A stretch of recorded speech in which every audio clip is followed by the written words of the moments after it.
Yann, peut-être si on peut passer au slide suivant, juste peut-être quelques un peu d'historique concernant ce projet.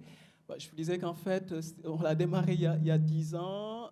On a eu pas mal de plusieurs publications, en tout cas sur ce projet-là global. Et aujourd'hui, je pense qu'en fait, c'est un peu la publication finale issu en fait de ce projet-là qu'on a lancé il y a 10 ans. Donc il vient juste d'être accepté dans une revue qui s'appelle Ecological Economics, que certains d'entre vous connaissent, qui est vraiment une revue en fait de référence dans le milieu, classée CNRS 1. Donc on est très content de partager, première fois qu'on partage avec vous en tout cas les résultats de ce projet-là. Yann, si on peut. Donc du coup, un projet qui est coécrit, pardon, peut-être je cite quand même mes co-auteurs, coécrit avec Éric Leroux, que vous avez devant vous, Marc-Antoine Vachon, qui est un collègue canadien, Fatou Diop Sall, qui est à l'Université de Dakar. À l'introduction de ce colloque, le président de l'université nous disait qu'on va voyager. Donc là, vous allez le voir, on a déjà voyagé, nous, puisqu'en fait, on a rassemblé des collègues qui étaient en France, au Sénégal, au Canada, pour travailler sur un projet, pour montrer aussi qu'en fait, finalement, ce qui a été dit pendant les présentations introductives concernant la Polynésie française, ce sont aussi en fait des problématiques qui sont globales, qui vont se poser en fait dans tous les pays, quelle que soit la zone géographique que vous allez prendre. Moi, je suis originaire du Sénégal, mais finalement, en écoutant les uns et les autres présenter les projets, finalement, ce que vous dites pour la Polynésie française, ce sont aussi des problématiques qui sont très actuelles concernant un pays comme un pays africain qui est en sous-développement, qui est le Sénégal. Si on va aussi au Canada, on a aussi les mêmes problématiques qui vont se poser. Si on va en France métropolitaine, on a aussi les mêmes problématiques qui vont se poser. Raison pour laquelle je pense qu'en fait, aujourd'hui, les échanges vont être vraiment assez intéressants puisqu'il y a de la complémentarité entre ce qu'on va dire pendant toutes ces journées-là. Je vous propose un plan assez classique pour ceux qui sont dans l'enseignement et recherche. Problématique, contexte et problématique du travail. Ensuite, je vais exposer quelques éléments de littérature, mais également de modélisation du modèle conceptuel que nous avons développé, que nous avons testé par la suite. Ensuite, quels sont les éléments de méthodologie que nous avons utilisés pour tester nos hypothèses. Et enfin, on va présenter les résultats et parler des implications. Et là, encore une fois, je reviendrai sur la présentation qui vient juste de finir de chez Johnson, puisque je vois qu'en fait, il y a un certain nombre d'éléments, il y a un certain nombre de questionnements auxquels nous avons apporté un certain nombre de réponses et qui pourront certainement aussi vous intéresser. Si on peut passer, Yann, au slide suivant, merci beaucoup. En termes de contexte, évidemment, je ne reviens pas sur vraiment toute l'importance aujourd'hui en fait, qui est reconnue au tourisme de manière globale, comme vous pouvez le constater au niveau des chiffres. Yann, dans sa présentation introductive, nous a montré quelques chiffres qui concernaient la Polynésie française. Et ici, vous voyez, au niveau plus global, au niveau mondial, vous voyez qu'en fait, sur les 30 ans, sur les 30 dernières années, vous pouvez constater que les chiffres sont vraiment explosé, avec des taux de croissance assez importants et surtout assez stables d'une année à une autre, jusqu'aux années 2019-2020, vous connaissez, à cause en fait du Covid.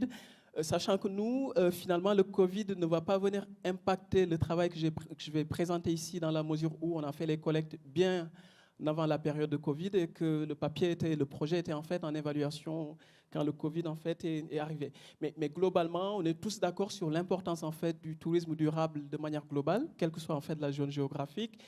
On est aussi d'accord sur le fait que les chiffres explosent au niveau des touristes, au niveau, vous voyez, on va remettre en fait du tourisme mondial de 2020, qui est publié chaque année. Donc, évidemment, ici, j'ai fait exprès de me limiter en fait à 2020 pour ne pas trop tenir compte en fait de la situation de Covid.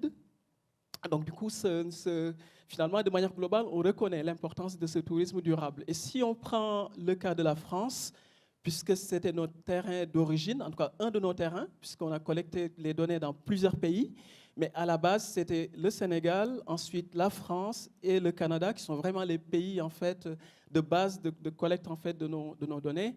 Et si vous prenez le cas de la France, on voit nettement que aujourd'hui, en fait, le tourisme se développe beaucoup, qu'il y a eu une baisse qui est liée en fait, à la période de Covid. Mais de manière globale, on a quand même des chiffres en fait, qui sont assez stables, qui montrent encore une fois l'importance en fait, de ce type de tourisme. Alors peut-être que ce n'est pas très visible, mais quand vous regardez les items, puisqu'en fait, dans cette enquête-là, il y a un certain nombre d'items qui ont été évalués. Aujourd'hui, on se rend compte qu'en fait, il y a de plus en plus de touristes en fait, qui veulent être dans cette logique de tourisme durable, d'être plus proches peut-être en fait, des territoires, mais en même temps aussi aller à l'international, mais tout en restant dans cette logique de développement durable au sens large du terme. J'y reviendrai dans la suite de la présentation, ce que j'appelle au sens large du terme. Yann, peut-être qu'on peut passer au slide suivant. Alors ici, nous, la question principale qui se posait, c'est quand on a regardé en fait la littérature, on voyait un gap, et ce gap est lié au fait qu'il y a eu pas mal de travaux qui montrent certes l'importance en fait du tourisme durable. Par contre, ce qui est important, c'est aussi de savoir quelles sont les conséquences. Si vous avez un tourisme en fait qui est durable, par la suite, en termes de conséquences sur le plan sociétal, sur le plan économique, etc., quelles peuvent être les conséquences et comment on peut les quantifier selon aussi une approche multiméthode. Parce que l'idée, aujourd'hui, quand vous regardez les travaux, parfois vous allez avoir des travaux qui vont adopter une approche sociologique avec des études qualitatives, etc. Vous avez de l'autre côté des travaux qui vont adopter une approche quantitative avec de la modélisation. Là, l'idée, c'était vraiment d'aller dans une logique globale, multiméthode, de tenir compte en fait des différentes méthodologies pour arriver à comprendre en fait ce qui se passe dans ce domaine-là. On est parti d'un papier qu'on a publié en 2015 dans le cadre toujours en fait de ce projet, dans Recherche et application en marketing, où on montrait que l'engagement social du touriste, le fait que le touriste en fait ait un engagement social, ça faisait que cela se répercutait de façon significative sur son comportement d'achat. Il va se comporter de façon responsable dans les achats qu'il va faire de manière globale. Donc ça, on l'a démontré dans ce papier-là. Et dans ce papier actuel, celui que je suis en train de vous présenter, on s'est rendu compte aussi qu'il y avait des motivations contradictoires des touristes, puisque même si le touriste vous dit « je veux vraiment être dans une logique de développement durable », ce qu'on a constaté, c'est qu'en fait, il voulait aussi vivre quelque chose en fait, d'intéressant en termes d'expérience. Vous avez parlé en fait de l'aspect expérientiel pendant votre présentation. Donc, j'y reviens ici. Donc, l'expérience va être aussi un aspect important. Donc, il ne faut pas juste en fait aller développer du tourisme durable pour dire qu'il faut protéger la planète, mais il ne faut pas oublier qu'il y a quand même des motivations hédoniques de la part en fait du touriste. Et on s'est dit peut-être qu'en fait, c'est là où il faut aller regarder un peu. Donc, finalement, comment concilier la nécessité de protéger la planète et l'importance de tenir compte de ces aspects-là hédoniques du tourisme. Il a envie de se faire plaisir. Et donc, du coup, la question principale qu'on s'est posée, c'est comment expliquer la propension à l'engagement social des touristes dans un contexte de durabilité. Est-ce que c'est lié à la durabilité même perçue du tourisme? Est-ce que c'est lié à l'affinité avec la nature? Alors, quand on parle d'affinité, on est vraiment dans quelque chose d'assez personnel. C'est-à-dire, en fait, il y a un lien qui est assez fort, qui est de nature spirituelle, entre le tourisme, en fait, et la nature. Est-ce que c'est lié à l'attitude envers la conservation? Donc là aussi, ça va être importer nos collectivités publiques. Ça va, je pense, être important pour ces collectivités, puisqu'on va montrer en fait dans la suite de la présentation que les actions des collectivités publiques vont avoir une importance aussi. Donc du coup, dans la perception et aussi dans le comportement responsable en fait de ces touristes-là. Est-ce que c'est lié à son expérience personnelle? Je vous parlais en fait des aspects hédoniques. C'est ce qu'on a intégré ici. Ou est-ce qu'il y a d'autres facteurs qui vont jouer? On a fait une revue de la littérature. On peut même passer, parce que là, c'était juste en fait la problématique plus détaillée. On a fait une revue de la littérature en se basant sur les travaux qui ont été effectués. On s'est appuyé sur 2 cadres théoriques. Le premier, c'est le nouveau paradigme environnemental révisé, que certains d'entre vous, je pense, la plupart d'entre vous qui travaillez sur le tourisme durable, vous connaissez ce paradigme qui montre en fait l'importance de minimiser l'impact du tourisme sur l'environnement, d'assurer le respect des cultures. Donc ça, c'est important parce qu'on verra que dans notre modélisation, on tient compte de l'aspect culturel qui n'est pas finalement suffisamment intégré dans les travaux en fait, actuels, alors que c'est quand même un pilier important, et plus particulièrement quand vous allez dans des pays en développement, où vous avez des cultures locales qu'il faut préserver. Et cet aspect-là, il faut absolument, quand on parle de tourisme durable, on ne peut pas ignorer cette problématique culturelle. L'idée, c'était aussi en fait d'intégrer cette problématique-là. Et au niveau de l'engagement social, c'est la théorie de l'engagement social, qui est une théorie connue en sociologie, en psychologie en fait sociale, qui a été développée en fait dans ce domaine-là, qui montre que l'engagement c'est un acte volontaire qui inclut des valeurs morales. Ça veut dire en fait, on est en train de dire que ici, ce qu'on souhaite faire, c'est de voir est-ce que finalement tout ce qu'on connaît jusqu'ici qui concerne la durabilité peut être corrélé ou pas avec une variable sociétale qui a une base en fait qui s'appuie sur la morale. L'idée c'est un peu ça, hein, de manière globale sur le plan théorique, ce qu'on a essayé d'aller voir. Donc du coup, sur le plan de la modélisation, donc du coup du modèle qu'on a mobilisé, on a construit un premier modèle simple, en se disant qu'en fait, si vous voulez comprendre un phénomène, bah, peut-être qu'il faut partir d'une base assez simple.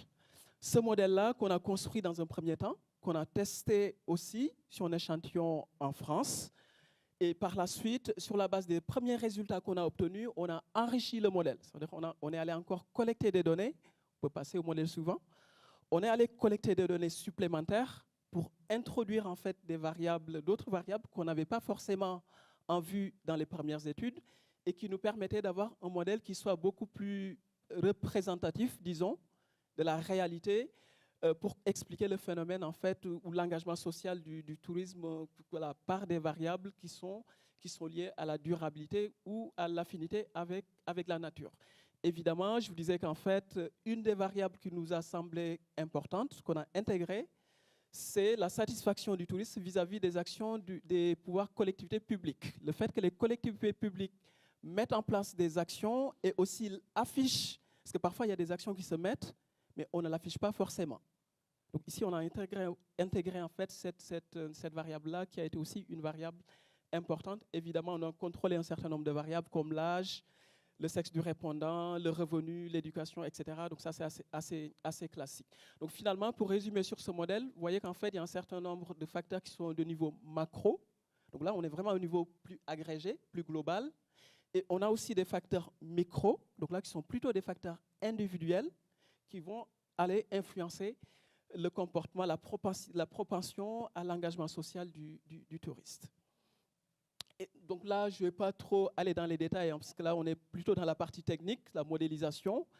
Ici, on a fait une modélisation par les équations structurelles, ce qu'on appelle le modèle de mesure ici. J'ai un système d'équations qui me permet juste en fait de résoudre, j'ai tout un ensemble en fait de facteurs. Quels sont les facteurs qui vont jouer le plus? Donc là, je suis sur le modèle de mesure avec un certain nombre en fait de facteurs.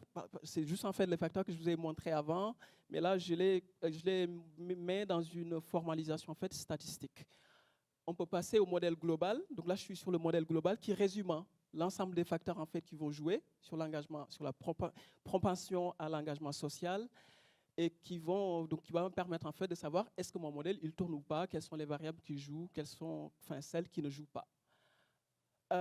Et en termes de méthodologie, pour tester donc du coup ce modèle que je viens juste de présenter, on a fait une collecte multiméthode sur 6 ans. On a fait des études de cas. Donc c'était en 2012, les études de cas. Ensuite, on a complété par des études qualitatives, des entretiens avec les acteurs, avec les touristes. Et ici, en fait, entretien in situ, puisqu'on est allé à la plage, hein, aller voir des touristes, des gens qui sont venus faire du tourisme en se disant qu'ils viennent faire du tourisme durable. Mais en même temps, en fait, ils vont aussi profiter, encore une fois, c'est ce que je vous disais, dans la contextualisation. C'est à la fois, je viens pour sauver la planète de manière globale, mais je viens aussi pour vivre une expérience personnelle de nature hédonique. Et on en a tenu compte en fait dans la manière même d'aller collecter nos données. Et ensuite, une fois qu'on a analysé ces premiers résultats-là, on est allé collecter des données en 2013 en France auprès de 514 touristes qui ont vécu une expérience où il y avait au moins un circuit de tourisme durable.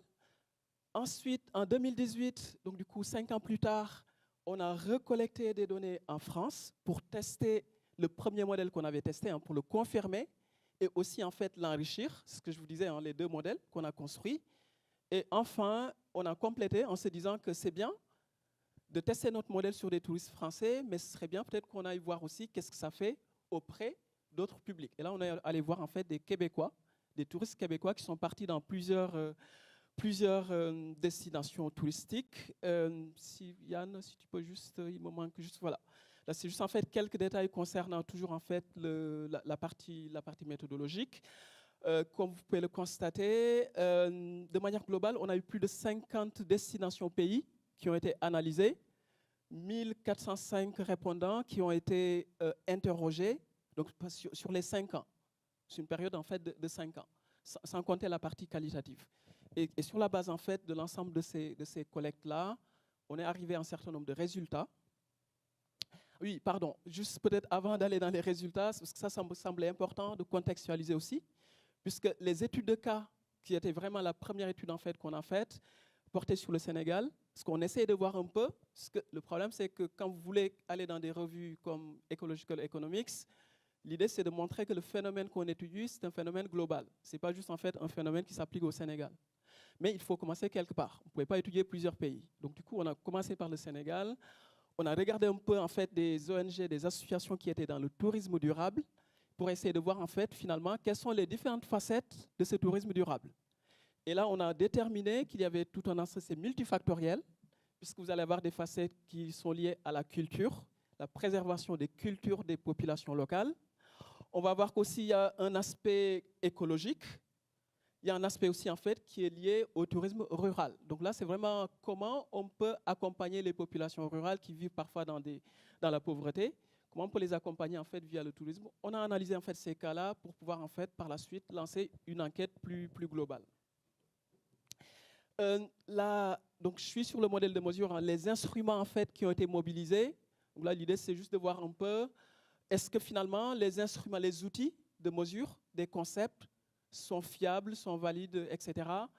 Donc là, on l'a, puisqu'il y a un certain nombre d'indicateurs statistiques qu'on va regarder. Donc à ce niveau-là, pareil, je pense qu'on ne va pas aller dans les détails, sauf s'il y a des questions là-dessus par la suite. Mais on a des échelles en fait qui sont valides et qui sont fiables. Et j'en viens maintenant aux résultats qui ont été obtenus. Premier résultat, première hypothèse, une influence du tourisme durable positive en fait sur la propension à l'engagement social. Ça veut dire qu'en fait, si vous avez un tourisme qui est durable, je n'ai pas eu le temps de détailler comment j'ai mesuré le tourisme durable. Mais enfin, certainement, s'il y a des questions là-dessus, je pourrais revenir là-dessus, mais c'est pour vous dire qu'en fait, on a eu 3 dimensions, les 3 dimensions classiques, mais sur la 3e dimension, on l'a vraiment revue, reconceptualisée, parce qu'on a une dimension écologique, une dimension économie solidaire et une dimension qu'on appelait socioculturelle. Parce que je vous disais qu'en fait, c'est important la culture. Et que par conséquent, il fallait que nous, dans la modélisation, qu'on en tienne compte. Donc ici, je n'ai pas mis ces détails-là, mais en tout cas, s'il y a des questions là-dessus, ce sera avec un plaisir d'y revenir. Et là, on voit qu'en fait, il y a vraiment un effet positif. Donc du coup, le fait que le tourisme soit durable sur la propension à l'engagement social, à la fois en France, première étude, 2013, 2018, on a eu la même chose aussi sur le Canada, sur le Québec. Ensuite, deuxième résultat, l'affinité avec la nature. Le fait que le tourisme, en fait, ait une affinité vis-à-vis en fait, de la nature. Et je vous disais qu'en fait, l'affinité, on est vraiment sur une variable de nature spirituelle. Donc, on est vraiment dans la connexion de nature spirituelle, en fait, avec la nature. Cette variable-là va aussi venir influencer de façon positive la propension à l'engagement social. Et on voit aussi l'appareil, alors on ne l'avait pas dans la première étude en 2013. Par contre, en 2018, dans les 2 études en France et au Québec, on l'a eu et vous voyez qu'en fait, on a là également une influence en fait qui est positive sur cette variable-là. Donc là, ce sont nos effets directs. Ensuite, Yann, merci. Ensuite, on en arrive en fait aux effets indirects, parce que l'idée c'était de voir un peu est-ce que la durabilité mène directement à la propension à l'engagement social, mais est-ce qu'en fait, elle ne peut pas mener aussi à cette variable-là de façon indirecte, en passant par d'autres facteurs. Et ici, vous voyez, donc du coup, l'attitude envers la conservation, le fait qu'il y ait en fait des politiques de conservation, des parcs, etc. Donc ça, c'est un élément important, puisqu'en fait, on voit que, et plus particulièrement au Québec, un peu moins, enfin, en France, ce n'est pas significatif, mais quand vous prenez le contexte québécois, donc là, on a un effet en fait qui est positif. Autre résultat aussi qui nous semble intéressant, c'est l'influence médiatrice de l'expérience personnelle. Vous voyez qu'en fait, l'expérience personnelle, à la fois dans la première étude en fait en France et dans la deuxième étude, donc il y a un effet qui est positif, mais ce n'est pas forcément le cas pour l'échantillon qui a été collecté en fait au Canada. Pareil, ici, toujours en fait l'influence de l'expérience personnelle qui revient encore une fois au niveau en fait de la France, et qui montre quand même que c'est une variable, même si elle ne joue pas partout, elle a quand même une importance en fait dans le modèle qui a été analysé. Et j'en arrive à la dernière partie qui porte sur les implications, parce que le principe en fait d'un papier scientifique, c'est d'apporter un certain nombre en fait d'apports, en tout cas sur le plan scientifique, sur le plan théorique. Donc ici, je pense que l'un des apports principaux de ce papier, c'est vraiment le lien, donc qui jusqu'ici n'avait pas été établi dans la recherche, entre la durabilité du tourisme et la propension à l'engagement social. Donc ici, voilà, on a vraiment enrichi les travaux en fait dans ce domaine-là. Deuxième élément aussi qui nous semble très important, qui est aussi nouveau, mais vraiment l'influence de l'affinité avec la nature. Là, vous voyez, je vous disais qu'en fait, l'affinité a été mesurée avec des items qui portaient sur l'apprentissage touristique, touristique durable, évidemment, l'amour, le fait que le touriste en fait a vraiment de l'amour pour la nature, qu'ils vivent en fait une certaine spiritualité, on voit qu'en fait cet aspect-là aussi a aussi beaucoup d'importance. Et enfin, le dernier élément qui nous semble important aussi, l'expérience touristique. Là, j'y reviens encore une fois, puisque aujourd'hui, quand vous regardez en fait les politiques qui se mettent en place, là, ce sont des politiques qui sont généralement tout écologiques. Là, sachant que, évidemment, il faut aller dans l'écologie, on est d'accord, mais si on veut vraiment être en fait efficace, il ne faut pas oublier cet aspect-là hédonique, qui va aussi avoir toute son importance. Yann, on peut arriver en fait aux implications pratiques. Je pense que ce qui nous semble important, c'est vraiment la communication, parce que là, on l'a vu. Je vous disais qu'en fait, parfois, il y a pas mal d'actions qui se mettent en place, mais le tourisme n'est pas forcément en fait au courant. Action de développement durable par rapport au tourisme, en fait. Les 3 piliers et surtout l'importance du pilier socio-culturel, qui nous semble en fait vraiment important à ne pas oublier aussi dans les politiques en fait qui se mettent en place. Les effets directs et indirects de l'affinité, donc ça, je ne vais pas détailler davantage, je l'ai, je pense, suffisamment précisé juste avant.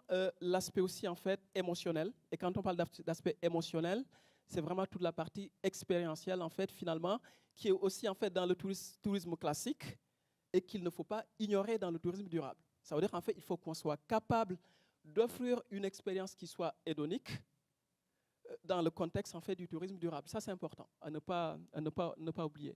Alors, je pense que c'est tout ce que j'avais à partager avec vous. Vous pouvez peut-être, dernière slide, oui, c'est ça. Je vous remercie. Merci pour votre attention, merci pour votre accueil.